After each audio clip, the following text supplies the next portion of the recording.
नमस्कार दोस्तों, अगर आप ही नई प्रॉपर्टी खरीदने का सोच रहे हैं तो ये मस्ट वॉच कि आज हम बात करेंगे एक कॉमन ट्रैप की जिसके थ्रू बहुत सारे बिल्डर्स आपसे एक्स्ट्रा अननेसेसरी चार्जेस ले लेते हैं।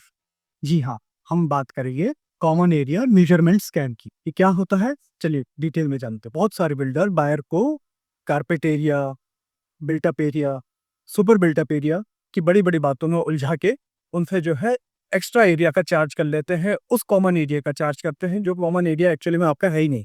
चलिए, सबसे पहले तो बेसिक्स क्लियर कर देता है। कारपेट एरिया क्या होता है, बिल्टअप एरिया क्या होता है, सुपर बिल्टअप एरिया क्या होता है।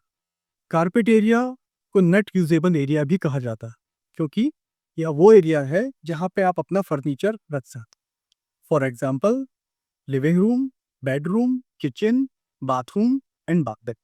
बिल्टअप एरिया वो एरिया है जिसमें कारपेट एरिया तो है ही है, और उस एरिया में आपकी एक्सटर्नल वॉल्स भी इंक्लूडेड रहते हैं, क्योंकि कारपेट एरिया में जो है ओनली इंटरनल वॉल्स को इंक्लूड किया जाता है।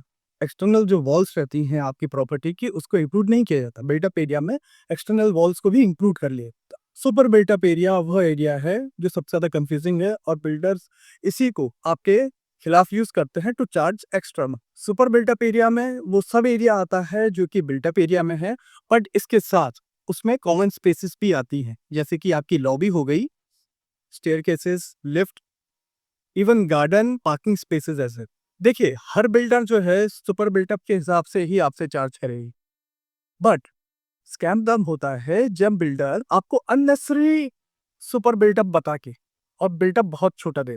As a general thumb of rule हम ये यूज कर सकते हैं कि अगर 30% एरिया, अगर बिल्टअप एरिया का 30% अगर सुपर बिल्टअप में जोड़ रहा है तो तब तक ठीक है, बट अगर 30% से थोड़ा सा भी ज्यादा अगर यूटिलाइज कर रहा है तो वो एक रेड फ्लैग, और हमें उस बिल्डर से बच के रहना। चलिए, अब बात करते हैं कॉमन एरिया मेजरमेंट स्कैम से बचा कैसे जाए। टिप नंबर 1, जब आप बिल्डर से बात कर रहे हैं तो एरिया का मेजरमेंट का पूरा ब्रेकडाउन आप लीजिए। आप उससे इंडिविजुअल कारपेट एरिया स्पेसिफाई करवाइए, बिल्टअप एरिया स्पेसिफाई करवाइए, and then super built up specify करवाइए।